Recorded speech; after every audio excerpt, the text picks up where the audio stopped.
Fala pessoal, tudo bem? Nas últimas semanas, as diversas sociedades de imagem cardiovascular, tanto a brasileira, representada pelo DIC, como a americana, que é o WAISE, elas liberaram algumas recomendações sobre proteção individual e dos aparelhos e manutenção dos aparelhos nesse tempo de surto de coronavírus. E eu mesmo fui ler e achei que as informações não eram sempre muito acessíveis, muito fáceis de entender, e como eu tive todo esse trabalho, eu achei que valia a pena trazer isso para vocês, que eu acho que é uma informação de grande utilidade. Acho que a maioria das pessoas que lida com eco nesse momento, seja cardiografista, seja emergencista, precisa ter essas informações de maneira mais simples. Então eu fiz um compilado aqui, né? Eu meio que juntei os pontos que eu julgo mais importantes nesses documentos e trouxe aqui para vocês para ajudar vocês aí nesse combate ao vírus também, né? Hoje é o dia 26 de março de 2020 e na data que eu gravo esse vídeo, essas são as recomendações mais recentes. Mas como a gente tem informações novas a todo momento, as recomendações podem mudar, então, por favor, fiquem atentos a isso. Antes de começar, vamos contextualizar um pouco. Os coronavírus são RNA vírus envelopados que provocam um quadro de infecção de vias aéreas inferiores, e tosse seca e febre vem despontando como os principais sintomas até aqui. Apesar disso, a infecção se dá a partir da mucosa das vias aéreas superiores, evoluindo então para um quadro de pneumonia viral e síndrome de desconforto respiratório agudo em alguns pacientes. A principal forma de transmissão do vírus é por gotículas, e gotículas são partículas maiores que não ficam em suspensão no ar habitualmente, né, chegando no máximo a até 2 metros do indivíduo depois de um episódio de tosse ou espirro. Entretanto, o SARS-CoV-2, que é o vírus que provoca a Covid-19, possui algumas particularidades que fazem com que o seu potencial de infectividade seja ainda maior que de vírus de pandemias passadas, como o SARS-CoV-1 e o H1N1. Primeiro, ele apresenta um elevado tempo de permanência em fomites, ou seja, em objetos e instrumentos. Alguns trabalhos mostram que é possível identificar o vírus ainda com capacidade infectante, mesmo após 24 horas da contaminação daquele objeto, a depender do tipo de material, né? Em segundo lugar, os pacientes infectados apresentam um tempo prolongado de eliminação viral, tanto antes do desenvolvimento de sintomas como depois da recuperação da doença. O tempo médio de incubação é de 5 dias, mas existem relatos de duração de até 14 dias. E as evidências apontam atualmente que o paciente começa a eliminar o vírus até 4 ou 5 dias antes do surgimento dos sintomas. E alguns autores têm mostrado que é possível identificar eliminação viral até 7 dias depois da recuperação da doença. Por último, a gente tem um grande percentual de pacientes que, apesar de infectados, permanecem assintomáticos e nunca vão desenvolver sintomas, mas que mesmo assim apresentam eliminação viral e capacidade de transmissão da doença. Estima-se, inclusive, que até 80% dos infectados estejam assintomáticos, ou seja, a gente tem um número enorme de pessoas com capacidade de transmissão, mas que ninguém pode fazer nada a respeito, simplesmente porque eles não apresentam sintomas ou têm só apenas sintomas leves e inespecíficos. Um ponto importante aqui é entender que os pacientes assintomáticos, como não apresentam tosse ou espirro, vão transmitir a doença através do contato das mãos com a mucosa das vias aéreas superiores e depois com a mão de outras pessoas ou com alguns objetos de uso comum. Resumindo, o grande problema para o médico não é só a exposição aos pacientes francamente sintomáticos e muitas vezes já com o diagnóstico confirmado, mas também a exposição aos pacientes infectados, mas que permanecem assintomáticos. Eu digo isso porque é óbvia a necessidade de paramentação e precaução de contato ao lidar com os pacientes com diagnóstico já confirmado. Enquanto que, ao lidar com pacientes assintomáticos, pode haver descuido, né, na proteção do profissional. Conforme eu falei no início do vídeo, a transmissão habitual do vírus se dá através de gotículas, que são partículas maiores e que não costumam ficar em suspensão no ar. A transmissão através do ar só acontece em situações onde ocorre a aerossolização das secreções respiratórias. Isso acontece apenas se forem realizados procedimentos como a aspiração das vias aéreas, ventilação mecânica, ventilação não invasiva ou terapia com oxigênio em alto fluxo. Fora desses cenários, a precaução para gotículas é mais do que suficiente.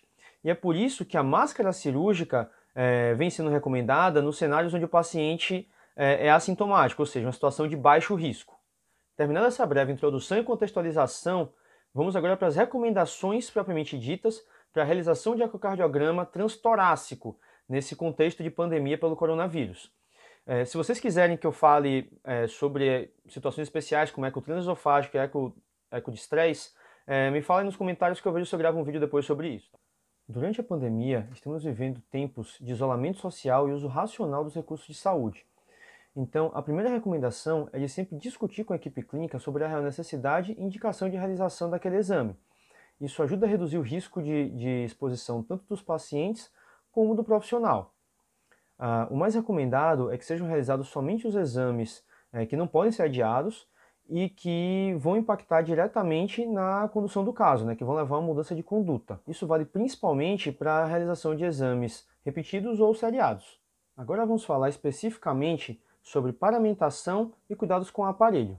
E essa parte aqui eu vou dividir em dois cenários principais. O primeiro cenário é o cenário do paciente assintomático respiratório e sem suspeita para a Covid-19. Nesse cenário, atualmente, é onde se encontram todos os exames ambulatoriais. Nesse cenário, o paciente e o médico têm que lavar as mãos, seja com água e sabão ou com álcool em gel, e o médico vai usar luva e máscara cirúrgica. O paciente, nesse cenário, não precisa usar máscara, tá? Só o médico. E depois de feito o exame, você vai higienizar o aparelho conforme é feito normalmente no seu serviço.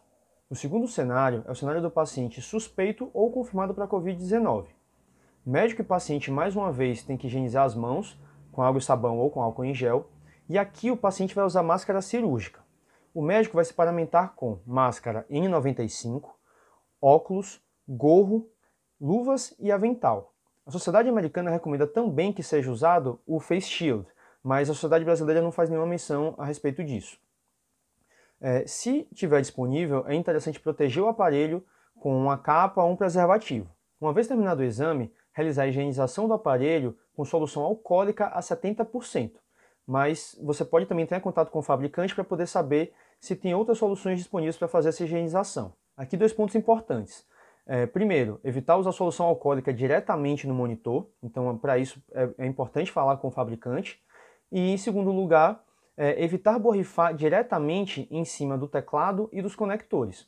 O ideal é você usar um pano umedecido na solução e, com isso, fazer a limpeza do aparelho. Lembrando de limpar todos os cantos e dobras do aparelho para poder não deixar passar nada batido. O ideal é que o tubo de gel seja descartado depois do exame. Mas se for um paciente que vai precisar de exames seriados ou exames repetidos, pode-se pensar em deixar um tubo de gel reservado para ele.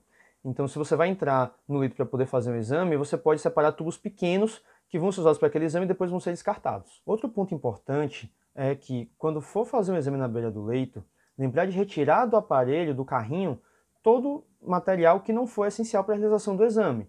Então, retirar tubo de gel extra, transdutor reserva e qualquer outro material que esteja lá.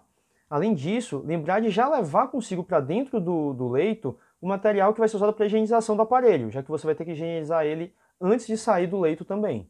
Ainda em relação aos exames realizados à beira do leito, o ideal é que ela seja feita 2 vezes, uma antes de sair do quarto e outra depois que deixar o ambiente contaminado. Então, depois de terminar o exame, o médico vai trocar as luvas ainda dentro do quarto e fazer a primeira higienização do aparelho, ainda usando todos os outros EPIs. Aí, terminada a primeira higienização, ele vai completar o protocolo de desparamentação, seja ele no próprio quarto ou numa antessala específica para isso, onde ele vai retirar o avental, o gorro, segunda máscara ou qualquer outro que ele esteja usando, depende da instituição, né? E aí ele vai calçar um novo par de luvas, abrir a porta, puxar o aparelho para fora, fechar a porta e uma vez lá fora ele troca novamente as luvas e faz uma segunda higienização do aparelho.